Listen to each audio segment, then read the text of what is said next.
Alright, Filipino reaction. Ito na, Andrea Brillantes umamin umano kay Catherine Bernardo or kay Catherine Bernardo na nagkita sila ni Daniel Padilla.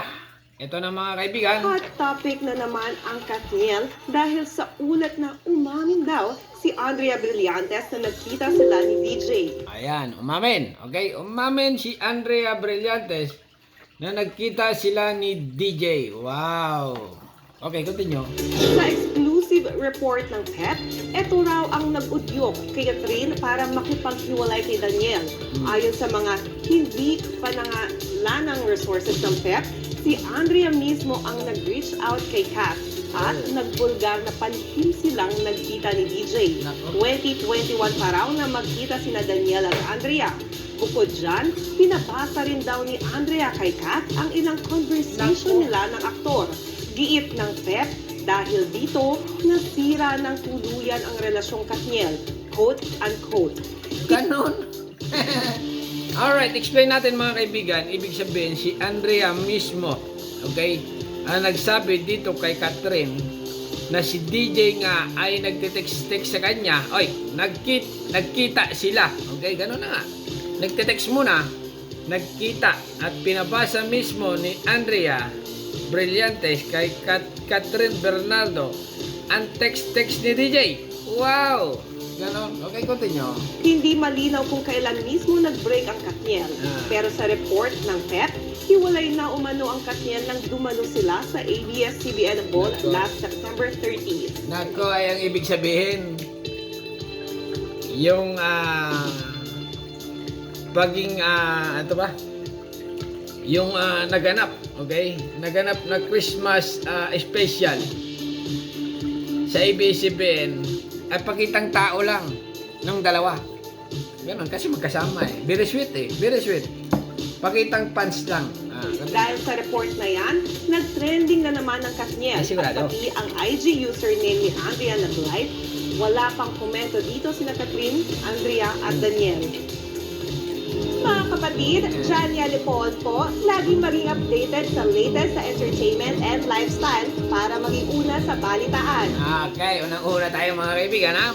Mainit-init pa ito. Sigurado ito, milyon ang view. Dahil nga ang katotohanan mga kaibigan ay bistado na. Alam na, okay? Alright, tanggalin natin ang sound para hindi tayo makapiright. Okay, ganun na nga ang nangyari. Ibig sabihin na talagang malakas ang loob ni Andrea Brillantes, ha? Na ipakita nga dito kay Catherine. Parang halimbawa ay ordinaryong tao lang ha.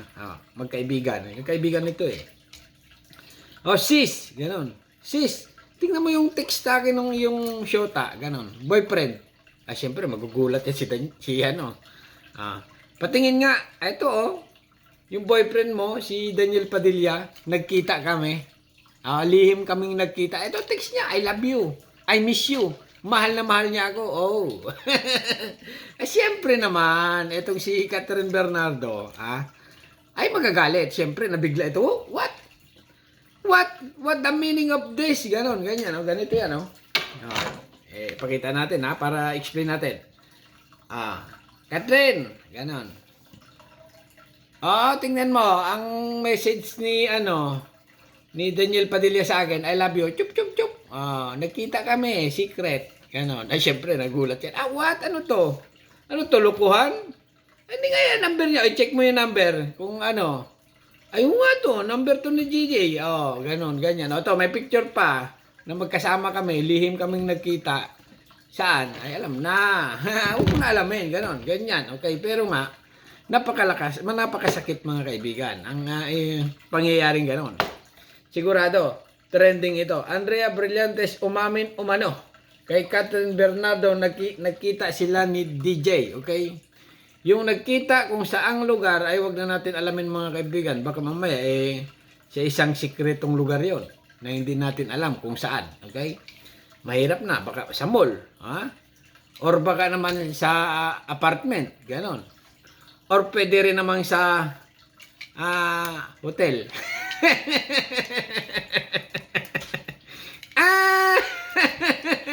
Joke lang, okay? Sa tingin ko, nagkita yan sa sikretong lugar. Mahirap kasi paliwanag pag mga sikretong lugar, ha? Pero yun na nga yun, mga kaibigan, malakas ang loob ni Andrea Brillantes na sabihin dito kay Catherine Bernardo ang pag-amin niya na parang umamin na nga rin ito, parang sila na, ganon, ganyan. Kaya nag-break nga ito, okay, si Catherine Bernardo at si Daniel Padilla, okay? Parang agawan ito, agawan style ito. Parang ano ito, mana-mana, tiba-tiba, or legal wife, ganon, ganyan. Agawan ng juwawa, agawan ng shoot.